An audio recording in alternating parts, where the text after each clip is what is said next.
গতিকে যোনে ভাল কাম কৰি আছে তেওঁলোকে চিন্তা কৰিবৰ প্ৰয়োজন নাই। আগতেও মই কৈছোঁ, চাওক এই সময় টিকেট পোৱা নোপোৱাৰ বিষয় নহয়, এইলৈ অহাও নাই। এই সময় হৈছে আমি কাম কৰাৰ সময় আৰু অধিক কাম কৰাৰ সময়। এই সময় হৈছে একত্ৰিত হৈ আমি সমাজৰ লগত আমি তেওঁলোকৰ যি সমস্যা আছে সেইবিলাকক বুটলি আনি সেই সমস্যাবিলাকক আমি কেনেকৈ সমাধানৰ দিশত লৈ যাব পাৰোঁ সেইবিলাক কৰা সময়। এতিয়া বিজেপিয়ে যাক টিকট দিয়ে তেওঁকে জিকোৱাৰ পৰিকল্পনা আমাৰ, আৰু আমাৰ বুথৰ শক্তি সংগঠনৰ শক্তি সেইটোৱে। দলে যাক টিকট দিব দলৰ কাৰ্যকৰ্তাই পদুম ফুল যি আমাৰ প্ৰতীক থাকিব সেই প্ৰতীকক আমি আমাৰ কাৰ্যকৰ্তাসকলে জিকাই লৈ যোৱাৰ কাৰণে সৰ্বোচ্চ যে কষ্ট ত্যাগ স্বীকাৰ কৰিব, আৰু আমাৰ নেতৃত্বত বিজেপিৰ নেতৃত্বত NDAৰ চৰকাৰ অসমত পুনঃ প্ৰতিষ্ঠা কৰিব।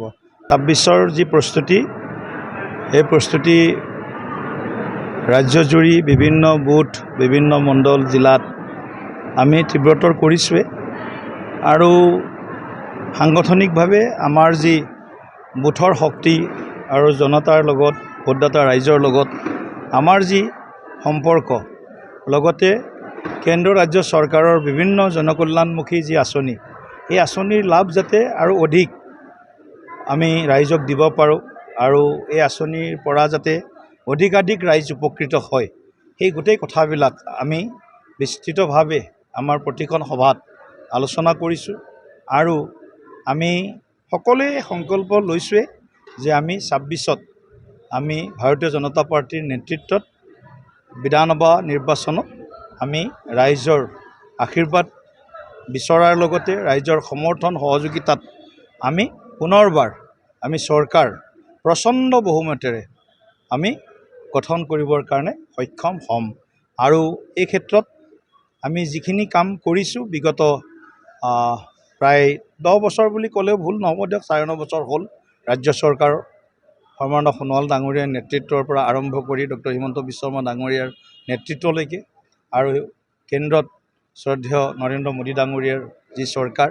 গতিকে কেন্দ্ৰ ৰাজ্য চৰকাৰৰ বিভিন্ন জনকল্যাণমুখী আঁচনিয়ে আমাৰ আটাইতকৈ দুখীয়া গৰীব শ্ৰেণীৰ ৰাইজক তেখেতসকলক চুই গৈছে, আৰু জীৱন ধাৰণৰ মানদণ্ড বহু পৰিমাণে উন্নত হৈছে, আৰু সামাজিক নিৰাপত্তাৰ যিটো দিশ, আৰ্থিক নিৰাপত্তাৰ যিটো দিশ, আৰু সেই দিশবিলাকৰ লক্ষ্য কৰি ছ'চিয়েল এছিষ্টেঞ্চ প্ৰগ্ৰেম, গতিকে সামাজিক সুৰক্ষা বিভিন্ন আঁচনি, জনকল্যাণমুখী ফ্লেগশ্বিপ প্ৰগ্ৰেম বা ধ্বজাবাহী বহু আঁচনি আমি গ্ৰহণ কৰিছোঁ।